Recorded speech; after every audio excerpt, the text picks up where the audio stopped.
Баарыңыздар билесиздер, 2017 жылы ошол каракашалуу окуя болгондо биздин 35 жараныбыз бейгүнөө курман болушкан. Ошондон кийин парламенттен, өкмөттөн бир нече комиссия түзүлгөн. Мына коомчулук билгендей, бир да комиссия элге бир түшүндүргөн, ынандырган эмне себептен болду, контрабанда груз бар беле, контрабанда жок беле, болсо кимдер артында турган, болбосо эмне үчүн авария болду, эмне үчүн Алматага эмес бияка конду деген толгон токой суроолор жоопсуз калганда, коомчулук ошондуктан ушул убакка чейин талап кылып сурап келет. Ошол жүктүн ээси ким? Контрабанда бар беле же жок беле деп. Ошондуктан биз бул маселеге чекит коюу үчүн ошо президент комиссияны түздү. Комиссиянын курамына өзүңөр билесиздер, бир дагы чиновник, парламентарийлер кирген жок.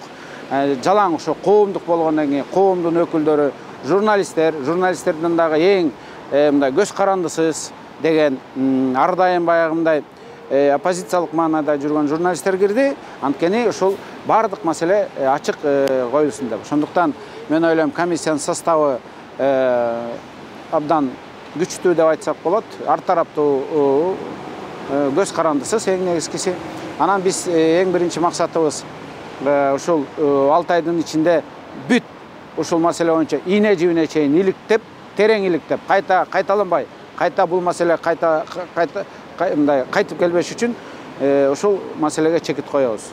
Компенсацияларда каралат. Ал жерде көп маселе. Ушул дача сууга байланыштуу бардык маселелер иликтелген. Мисалы үчүн ошондо кыргыз коомчулугу болуп көрбөгөндө бириккен, бир муштумга түйүлгөн. Билесиздер, барды мындай кийимдерин алып барып берип, үйлөрүн алып келип багып, күндүр-түндүр ошол жерде жүрүп баягы бириккен да ошо кыйын моменттечи. Ошондо абдан көп 18 ушундай миллион сом чогулду эле, 100 миллион сом эсимде жок. Ушундай көп акча чогулган, ошонун да отчетун талап кылабыз. Элге айтабыз. Эл билишин, мына момча акча чогулган, биз баланчага короттук деп, биз ошо мына комиссиянын мүчөлөрүндө бир да адам жок, ошолорго аралашкан же мындай кызыктар. Тескерисинче бардыгыбыз ошол Кудай астында, эл астында бүт маалымат тарых астында жоопкерчиликти алып мойнубузга биз ушул ишти жасайбыз. Сизди төрага кылып ким бекитти?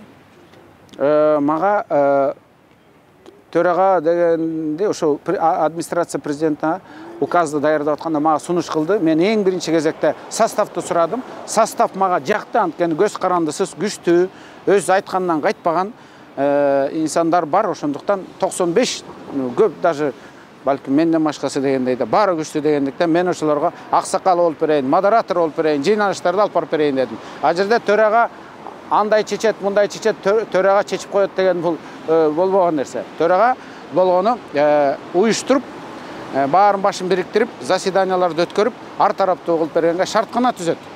Комиссиянын курамындагы айрым мүчөлөрүн сындап атпайбы? Мисалы, ошол кездеги министр Кубатбек. Жок, мындай да, мен да ал сындарды көрүп атам. Эгерде 95% ошолор кирип алса эмне болот эле? Боронуп өзү жалгыз 18 кишиге каршы тура албайт. Же болбосо да бирөөнү айтып атат, ал өзү жалгыз 18 кишинин пикирин бура албайт. А жерде пикирин бурулбай турган адамдар бар. Ошондуктан ал Бороновдун эмне үчүн кирди деп ойлойм, анткени Боронов МЧСтин министри болгон. Ал ошол эң биринчи ошол жерге барган Боронов болгон. Ошондуктан Боронов көп маалыматты билет. Боронов, мен ойлойм, ал жерде Бороновдун тиешеси жок болуш керек депчи. Бирок Боронов ошол билген киши катары ал биздин комиссияга пайдасы гана тиет. Ошондуктан биз ал жерден мындай жаман ойлогондон алыс болсок да, ошо Боронов эле болду, анан ошондуктан комиссия объективный болбойт деп. Эми 17 киши деген бар да. Боронов бирөө, 17 киши өзүнчө. Сиздин курамга киргениңиз боюнча нааразычылыктар айтылып атпайбы? Сиз ошол убакта бийликте болчуңуз да, министр болчуңуз да? Эч кандай комментарий бере албайм, менин чечимим эмес да. Кимдин чечими анда? Бул чечимге ким курамды түзсө ошол жактан сурасаңар жакшы болот го дейм да. Курамды ким түздү эле? Мен билбейм ким түзгөнүн. Ким кечинди? Бир кызыкчылык болуп кетиши мүмкүн эмеспи? Кызыкчылык болгодай ал жерде мен министр катары только ошол авария болгондон кийинки жанагы ликвидационный жумуштарга катышдым да. Мен бийликте турганда мен же ал жерде мага подозрение болбосо, ошол груз боюнча же болбосо самолет боюнча, же болбосо мен аэропортто иштеп өтсөм же авиацияга тиешем болбосо, кечинде чалышты, биз сизди киргизели деп атабыз деп аппарат президенттен. Мен өзүңүз карап көрүлө дедим, мен маселе жок. Президенттик администрациядан чалышкан. Ушундай дача суу боюнча, анда кырсык боюнча тергөө иштери аябай жай жүрүп атат. жакшы болбой атат. Ошон үчүн иликтөөчү журналисттерден, укук коргоочулардан, активисттерден жана башка коомдук ишмерлерден турган комиссия түзүүнү президент эмилгеледи, сиз киресизби деп. Анан мен ал жердеги адамдардын репутациясы кандай болот, ошолордун репутациясына жараша чечим кабыл алам десем, ошол бир-эки мен урматтаган активисттердин, журналисттердин атына ташкан, анан мен киргенге макулдугумду бердим. Ошол бул жерде президент биздин мамлекеттик органдар иштей албай атат деп коомчулуктардын жардам сурап аткандан кийин менимче биз кол кабыш кылып койгонубуз ашыкча болбойт. Айрым адамдарга сын пикирлер айтылып атат. Эми аларды эл таразылап, эл баа берет. Ошол эле учурда бул 18 кишиден турган коллегиалдуу уюм болгондуктан ал жерде бардык маселе добуш берүү менен чечилет. Ошондой эле мен ойлойм, ал жерде бардык иш онлайн түрүндө болушу керек. Жыйындардын бардыгы элге түз эфирде көрсөтүлүп турушу керек. Мына ошондуктан биз жалпылап кандайдыр бир кызыкчылыктар кагылышына жол бербегенге аракет кылабыз. Бир-экөөнүн нааразылыктары болгону менен абдан көп басымдуу бөлүгү комиссиянын мен урматтаган жана эл урматтаган адамдар. Ошондуктан биз эгер убада кылынгандай маалыматтар так берилип, саботаж болбосо, бизге мындай мүмкүнчүлүктөр берилсе, кандайдыр бир чекти кое алабыз деген үмүттөмүн. Анткени буга чейин Азаттык ушу Дача суу кырсыгын далай жолу иликтөөлөрдү чыгарган, бирок тилекке каршы журналисттердин колу көп маалыматтарга жете бербейт. Ошон үчүн айрым күмөндүү суроолор кала берген. Ал эми бул жолу силер ошол маалыматтарга силерге доступ ачабыз, мүмкүнчүлүк ачабыз, колуңар жетет деп аткандан кийин биз карап бир териштирип көрөлү деп ойлоп жатам. Бул окуяны, бул кырсыкты депутаттык комиссия иликтеген жана алар аягына чыккан эмес да. Бул жагы дагы өтө түйүндүү маселе. Анан кийин андан бери 4 жылдан ашык убакыт өттү. Көп маалыматтар мындай жашырылып калды, көп маалыматтар онлайн базалардан өчүп кетти десек болот. Ошон үчүн албетте алда кыйынчылыктар турганын сезип турам. Канча күн мурда, 2 күн мурда президент өзү соцсеттерге пост жазган. Ошол эле өзүнүн юридический отдел, администрация президента юридический отдел номерин тиркеп, катышкыла, ушул коомдук ишмерлер, ушул саясатчыларды дагы, активисттерди, журналисттерди, баардык жалпы коомчулукту чакырган. Ошол посту көргөндө эле мен 5 мүнөттөн кийин соң чалып катталгам ал жерге. Канды жок кимдики иликтөөнү ким жүргүзгөн Дача сууга самолет кулаганда? 2017 жылы январь айында ким иликтөө жасаган? Ошол убакта Азаттыкта мен иштеп, ошол жерде иликтөөнү алгачкы мен чыгарганмын. Анан ошондо азыркы ошол комиссия түзүлүп жатканда мен катышамынбы?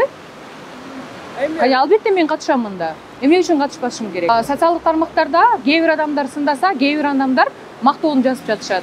Кээ бир адамдар болбойт кошулбаймын десе, кээ бир адамдар мени колдоп ушул катышсын, бул да ошол жерде иликтөө жүргүзгөн, ошол жерде жүргөн деп айтышат. Эми баягы социалдык тармакта каалаган адамдын билген нерсесин жазганга адеп эле ушинтип журналисттер көңүл буруп эле, тиги мынтип айтты, бул мынтип айтты деп эле мынтип тирештиргенин бул кажети жок. Курамдагы бүчөлөр боюнча мен эч кандай пикир айта албаймын, себеби алар дагы мага окшоп ал жака курамга киришти.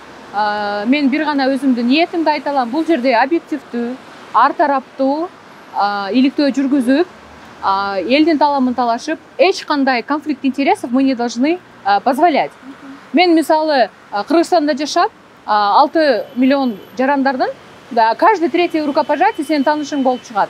Но я, например, могу гарантировать, что эч кандай таанышка же эч кандай мен мисалы бир гана ал кишилер менен иштеген эмесмин. Мен көп башка кишилер менен дагы иштегенмин мисалы. Бирок алардын кызыкчылыгын мен коргобоймун. Аны көрөсүздөр. Мисалы ошол эле 17-жылы Атамбаевдин жүгү деп Тикибаев айтып чыкканбы? Мен мисалы азыр бүгүнкү күндө ошол маалымат боюнча Тикибаев далил берсин деп талап кылышым мүмкүн. Себеби ал саясатчы катары мындай жоопкерчилиги көрсөтөт деп ишенем. Эгер далили бар болсо көрсөтсүн, ал убакта абакта жаттым деп көрсөткөн эмес мисалы, мүмкүн азыр бардыр көрсөтсүн. Комиссиянын биринчи жыйыны эртең болот, министерство транспорт министрлигинде саат 2-де. Биринчи биз ачык болот. Ар бир биздин заседаниябыз ачык болот. ар бир маалыматты биз силерге берип турабыз. Эми күн сайын эмес, баягы бир жумада маалыматтын топтолгонуна жараша маалымат берип турабыз. Эмне үчүн маалымат бат-баттан берип туруш керек? Баягы комиссия мүчөлөрү дагы баягы кандайдыр бир ооп кетпеш үчүн болгон маалыматты алып коомчулукка берип туруш керек. Ошондо анан комиссия дагы артка кайта албай калат да, баягы бир нукта кете берет.